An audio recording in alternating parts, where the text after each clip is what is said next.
A continuación,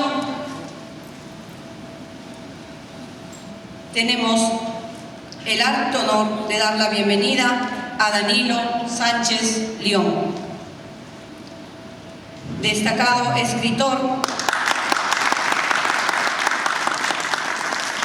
Muchas gracias, Danilo. Nació en Santiago de Chuco, en la Sierra Norte del Perú. Es licenciado en Literaturas Hispánicas en la Universidad Nacional Mayor de San Marcos y siguió estudios de especialización en Madrid. Es autor de obras de poesía. En otros géneros ha publicado obras de ensayo referidas principalmente al tema de la lectura y la literatura infantil, de narrativa recreando mitos, leyendas y cuentos populares del Perú profundo y acerca de sus vivencias en Santiago de Chuco, y de pedagogía principalmente en el área de la enseñanza-aprendizaje de la comunicación integral. Ha merecido en 2 oportunidades el Premio Nacional de Literatura Infantil y el Laurel de Oro. Actualmente es director del Instituto del Libro y la Lectura del Perú. Ha ejercido la docencia en la Universidad Nacional Mayor de San Marcos en la Cátedra de Lengua, Literatura Infantil y Creatividad Literaria. Asimismo, en la Escuela de Periodismo Jaime Bausate y Mesa en los cursos de Periodismo y Literatura. Ha fundado la Casa de los Niños denominada El Castillo de los Cuentos, la misma que es visitada permanentemente por niños y maestros, organizados en secciones de estudio y a fin de tener una vivencia mágica con la palabra, sensibilizarse al respecto al libro, motivarse en la relación a la lectura y desarrollar experiencias de creatividad literaria. Fundó y es presidente del movimiento cultural Cabulí, Vallejo y su tierra, organizando, entre otros eventos, el Encuentro Internacional Capulí, Vallejo y su tierra, que se realiza cada mes de mayo desde hace 24 años, con una peregrinación a la tierra del Bate Universal César Vallejo. César Vallejo, Santiago de Chuco, de delegaciones del Perú y de otras nacionalidades de América Latina y de otros países del mundo. Con ustedes tenemos aquí y recibimos con cálidos aplausos al doctor Danilo Sánchez León.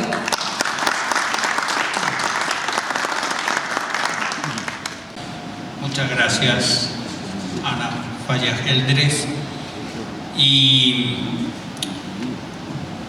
es un honor compartir la mesa con Julio Roldán, con Juan Murillo, con Joel Sánchez y Susan Chaco.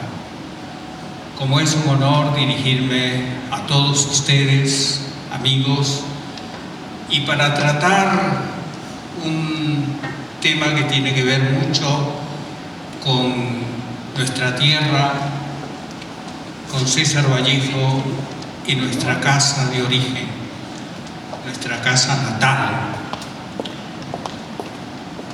Y lo primero que quisiera expresar es mi emoción intensa porque se lleve a cabo este certamen por segunda vez, que se inaugurase el año pasado y que me cupo el honor también de estar presente, porque creo que de esa manera se está haciendo una huella muy honda de la continuidad de un certamen cultural que es una cita de honor de lo que es la santiaguinidad y la peruanidad, para proyectar todo lo que es nuestra identidad hacia el mundo desde esta tribuna que es Madrid y es España.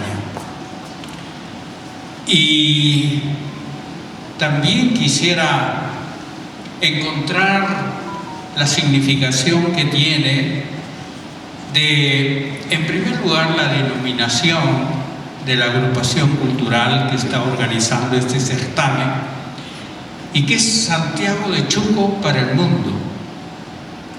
Encuentro realmente una cabalidad total en lo que es los tiempos modernos, en donde lo local se alía con lo universal.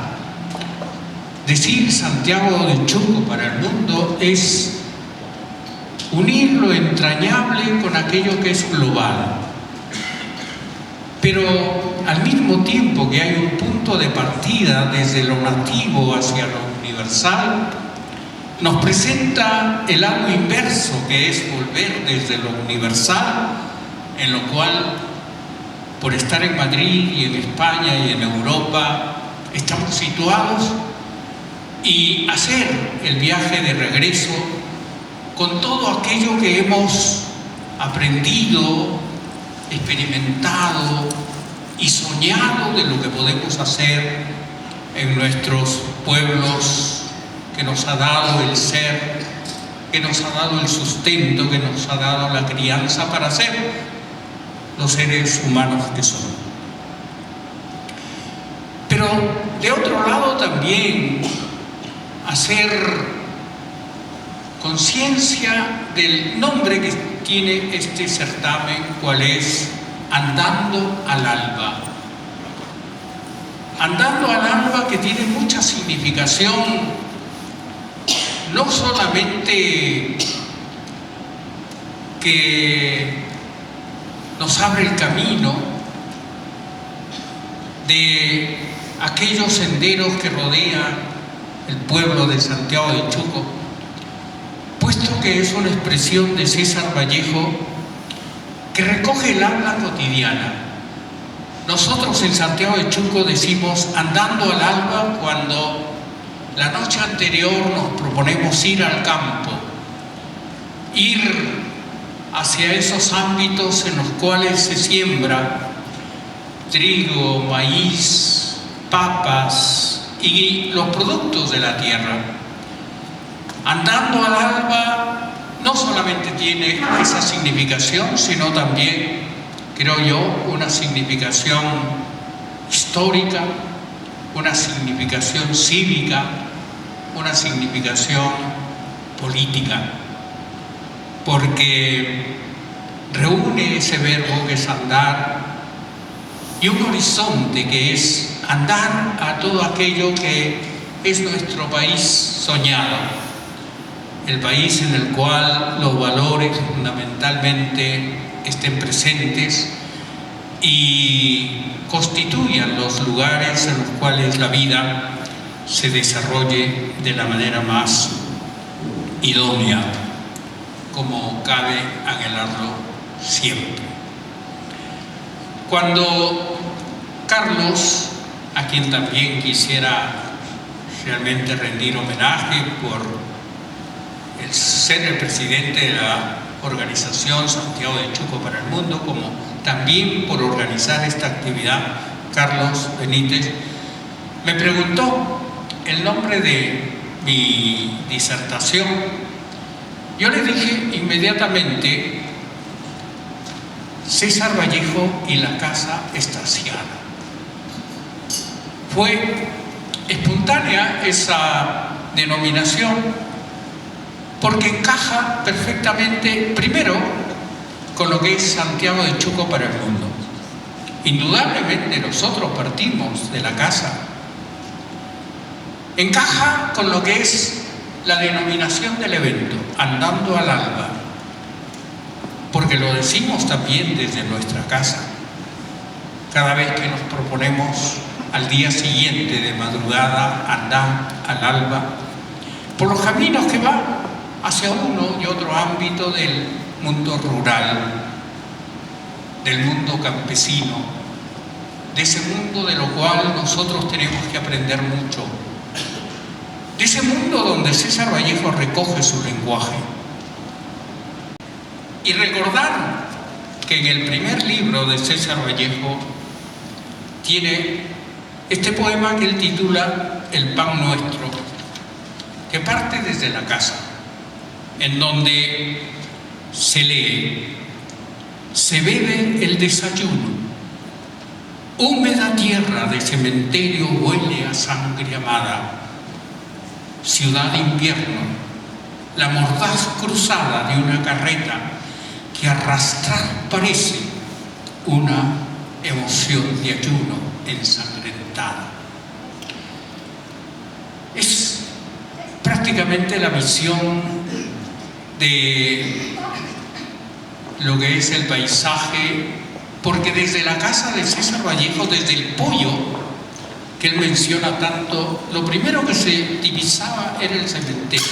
Ahora realmente hay una casa que ha elevado al segundo piso y ya no se ve el cementerio, pero está él en el pollo de su casa y mirando el cementerio como complemento de la vida hogareña y cotidiana, porque realmente la muerte Vallejo lo citó siempre como complemento de la casa. Cuando en ese poema que empieza: las personas mayores, ¿a qué hora volverán? Da las 6 el ciego Santiago y ya está muy oscuro. Madre dijo que no demoraría. Aguedita, Nativa, Miguel, no se vayan a ir por ahí,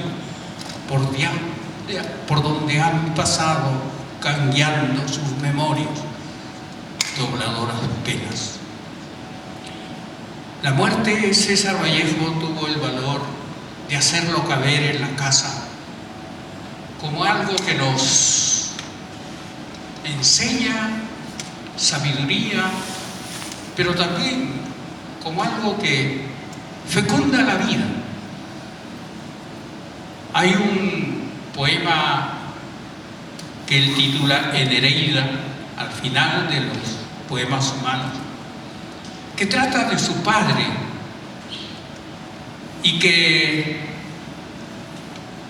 tiene los poemas más hermosos, los versos finales más excelsos que ninguna poesía del mundo ha podido lograr, cuando dice: mi padre con sus alas blancas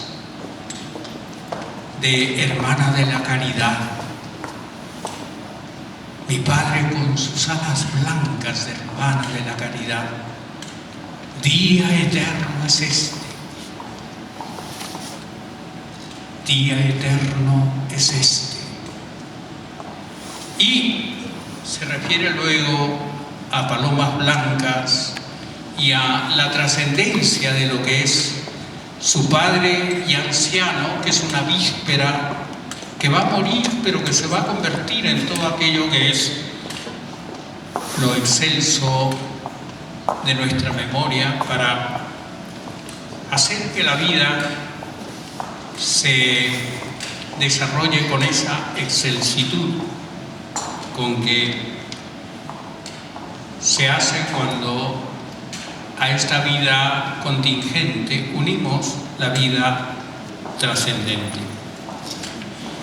Este poema del Pan Nuestro es aquel que tiene como centro la solidaridad humana, cuando dice, luego de los versos que he leído: si quisiera tocar todas las puertas y preguntar por no sé quién, y luego ver a los pobres y llorando quedos, dar pedacitos de pan fresco a todos y saquear a los ricos sus viñedos con las 2 manos santas que a un golpe de luz volaron desclavadas de la cruz. Este poema creo que lo pasamos desapercibido, más insistimos en los, digamos, poemas como Los Heraldos Negros, pero este es un poema que a mí me conmueve mucho más, porque está explícito este valor fundamental que es solidarizarse con los pobres e incluso, como dice, y saquear a los ricos sus viñedos, porque hay que recuperar lo perdido y lo arrebatado. Pero luego, en este poema, hay algo que responde a aquello que alguna vez me han preguntado y me siguen preguntando, en el sentido de que si Vallejo creía en Dios, y es más, si es que Vallejo rezaba. Y aquí en los versos siguientes, prácticamente Vallejo está rezando cuando dice pestaña matinal, no os levantéis, el pan nuestro de cada día dánoslo, Señor. Los niños están en la cama y la madre o cualquier persona mayor le dice, no os levantéis, el pan nuestro de cada día dánoslo, Señor. Esa unción de Vallejo, esa humildad para hacerse niño y esa también humildad para hacerse devoto y creyente, y que nosotros como santiaguinos debemos reivindicar, porque Santiago de Chuco es un pueblo atravesado de todo aquello que es la religiosidad, porque fuimos desde épocas remotas el centro de lo que era la espiritualidad, porque en Santiago de Chuco se asentó el eje de lo que era la fe desde cuando allí se situó el templo y el oráculo de Catequil en San José de Porcón. Nos viene entonces por nuestra raíz biológica el ser personas ungidas con todo aquello que es lo que significa lo sublime y la divinidad. Pero luego César Vallejo en este poema nos dice, todos mis huesos son ajenos, yo tal vez los robé, yo vine a darme lo que acaso estuvo asignado para otro, y pienso que si no hubiera nacido, otro pobre tomara este café. Yo soy un mal ladrón, ¿a dónde iré? Y en esta hora fría en que la tierra trasciende a polvo humano y es tan triste, quisiera yo tocar todas las puertas y suplicar a no sé quién perdón y hacerle pedacitos de pan fresco aquí en el horno de mi corazón. Pues cabe preguntarnos,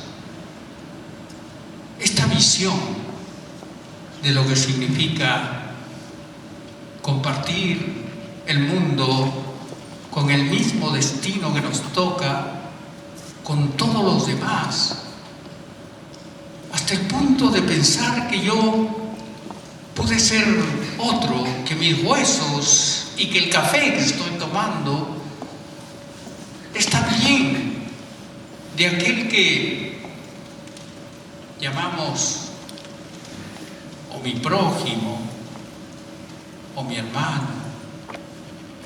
Y entonces yo quisiera que hagamos conciencia de que aquel valor supremo que nosotros como andinos debemos irradiar hacia el mundo, porque no existe en el mundo globalizado lo que es una herencia y un legado para nosotros, que es la solidaridad.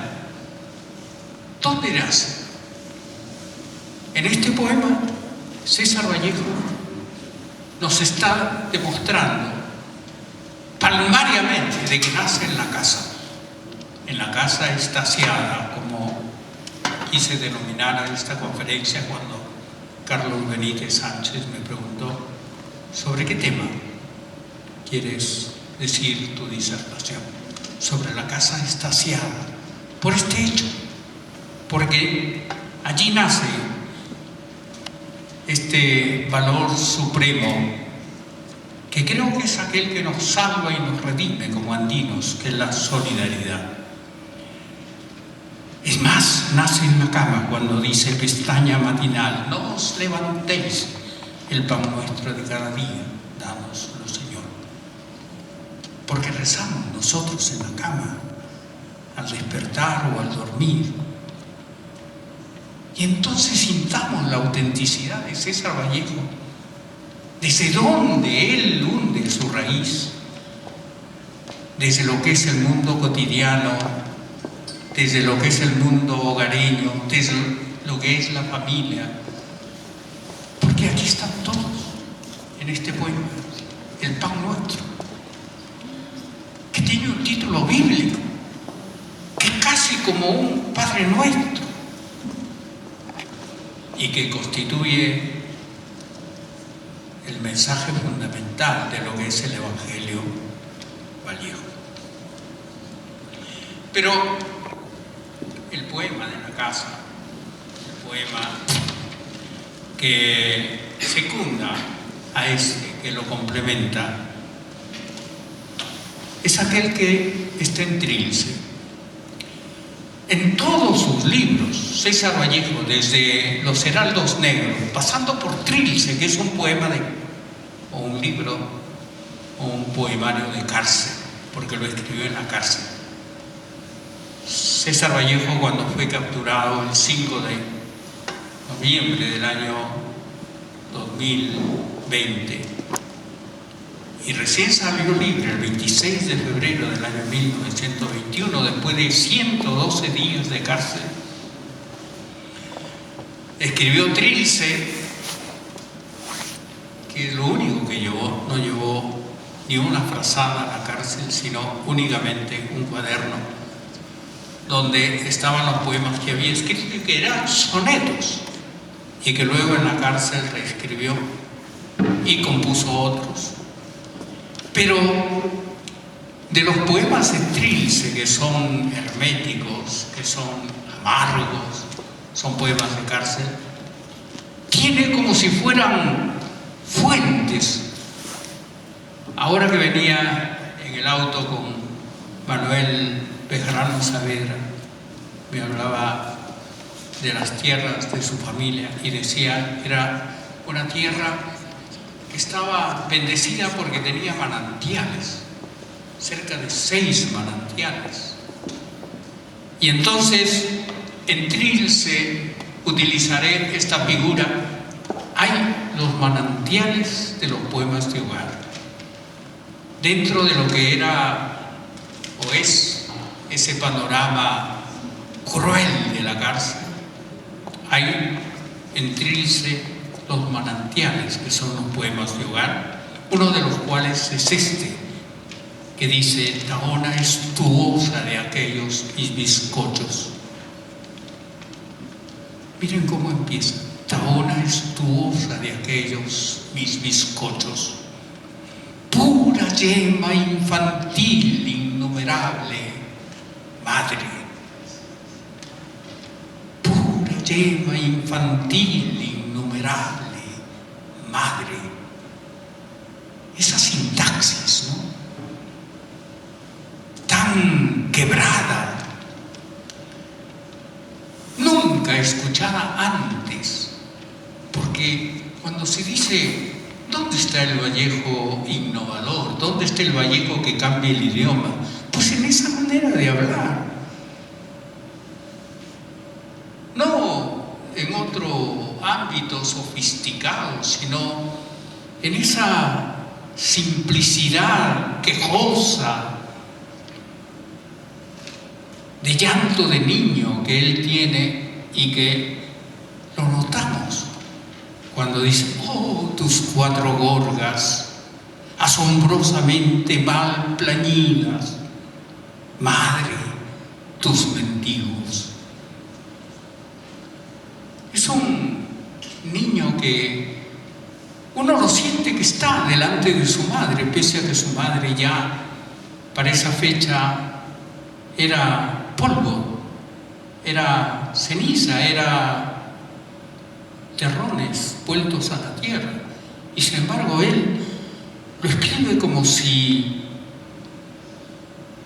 no solo estuviera viva, sino que él estuviera de repente abrazado a ella. Las dos hermanas últimas, Miguel que ha muerto y yo arrastrando todavía una trenza por cada letra del abecedario.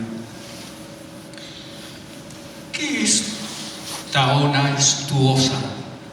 Taona Estuosa.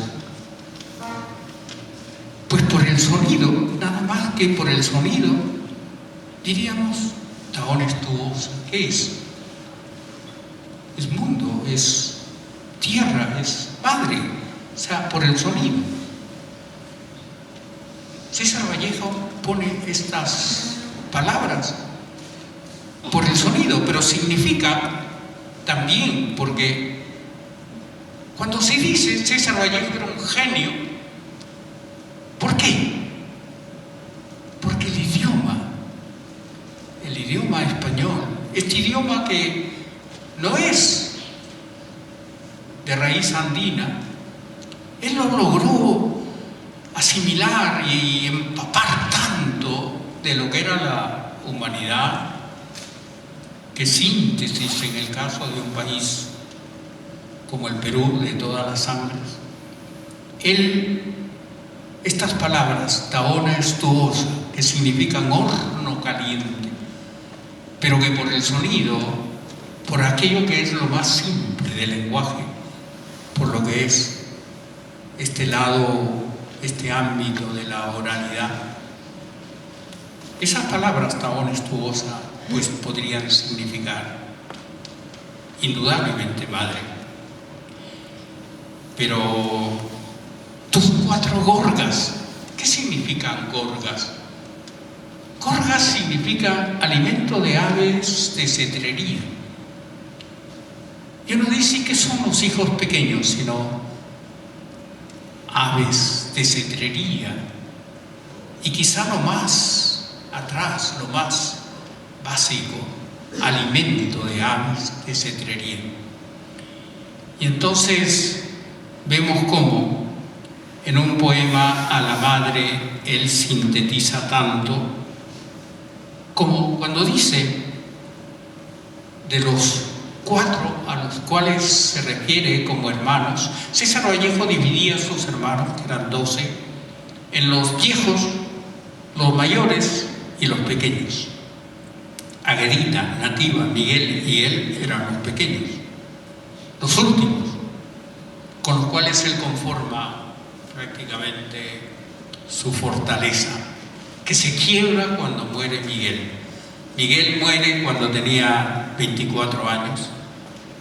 Muere porque era un muchacho tan pletórico, era aquel que lo cargaba a César Vallejo, era 2 años mayor que él, pero era como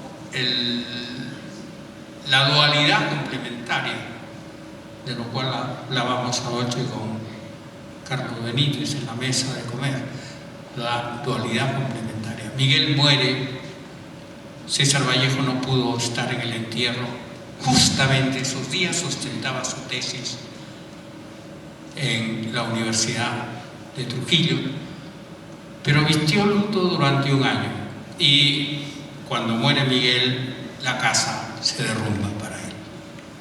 El drama de César Vallejo es esto que él hace partir desde la casa, ver a la vez que la casa poco a poco desaparece y se torna ruinas a partir de la muerte de Miguel, en donde cae, como decir, uno de los baluartes de los 4 con los cuales él componía el mundo, que es herencia también incaica, que es herencia andina, porque todo está construido en base a 4 en el mundo andino. Nada menos que el imperio se llamaba Tahuantinsuyo, que es 4 lados.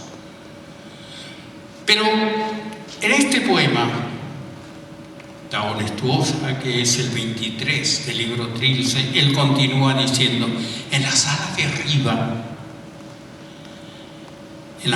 arriba nos repartías aquellas ricas hostias de tiempo, para que ahora nos sobrasen cáscaras de relojes en flexión de las 24 en punto parados. Es esta dualidad complementaria de cómo él opone el mundo de la casa, el mundo del hogar, luego con el mundo mecánico de fuera de la casa, caracterizado por estas cáscaras de relojes en flexión de las 24 en punto parados. Es decir, un mundo vacío y un mundo de la nada. Él opone el mundo de la madre cuando dice: madre, ¿y ahora en cuál alvéolo quedaría? ¿En qué retoño capilar cierta migaja que hoy se me ata al cuello y no quiere pasar? Miren cómo él introduce todo el tema de la vida, todo el tema existencial, a que una migaja se ha detenido en un alvéolo capilar, en un hoyo de su boca, y no quiere pasar. Cómo el mundo se transforma a partir entonces del alimento nutricio, de todo aquello que biológicamente nos sustenta y da la vida. Hoy que hasta tus puros huesos estarán harina, en que no habrá en qué amasar, tierna dulcera de amor. Como a su madre, que ya está muerta, él lo convierte en harina y en recipiente donde se amasa el pan. Cómo él ingresa a lo que es esta función nutricia, la función de alimentarnos, a esa unión de la vida con la tierra o del cielo con la tierra, cuando nos da los frutos, cuando se siembra y cuando se cosecha. Hasta en la cruda sombra, hasta en el gran molar, cuya encía late en aquel lácteo hoyuelo, que inadvertido lábrase y pulula, tú lo viste tanto.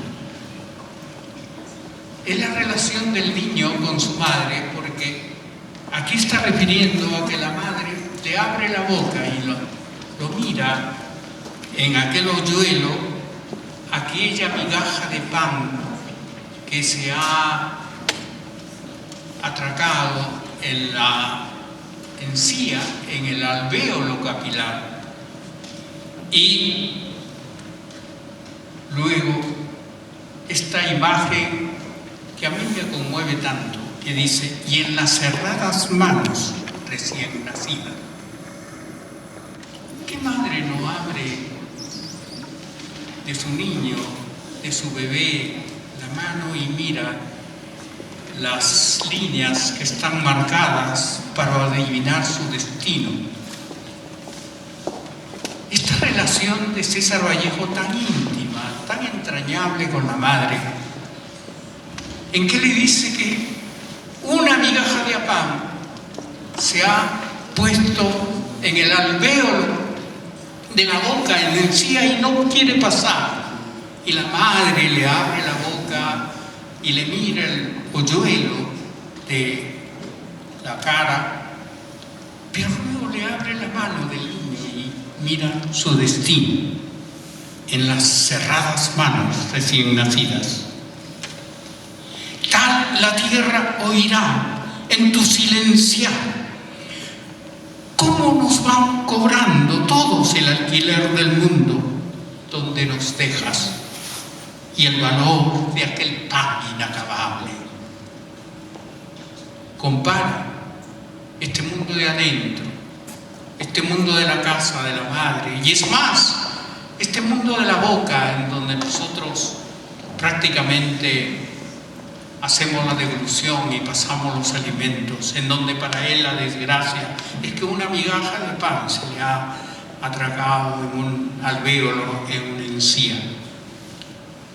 Y la madre le abre la boca, lo examina, pero luego le abre la mano para mirar cuál es su destino. Y él recuerda el mundo de afuera, en donde nos cobran el alquiler y el valor de aquel pan inacabable. Él opone prácticamente los mundos de adentro y de afuera, el mundo de la casa y el mundo fuera de la casa, el mundo de la boca y el mundo del hambre que reina en el exterior. Y nos lo cobra el alquiler del mundo, cuando siendo nosotros pequeños entonces, como tú verías, no se lo podíamos haber arrebatado a nadie. Cuando tú nos lo diste, di, mamá, preferí en una oportunidad que, estando en Madrid, dando una conferencia en la sala José Aramago, sustenté de que César Vallejo era un innovador total del idioma castellano. Y una escritora española, cuando yo me senté al lado de ella, me dijo: demuestra de que César Vallejo fue un innovador.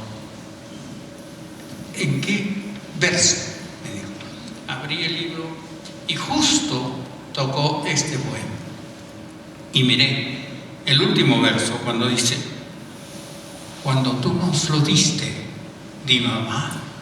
Y le dije aquí, mira, aquí, nunca, jamás se dijo con tanta sinceridad, nunca se compuso poesía de manera tan desnuda, tan descarnada, tan expuesto a lo que eran, pues, los elementos como el fuego, el agua.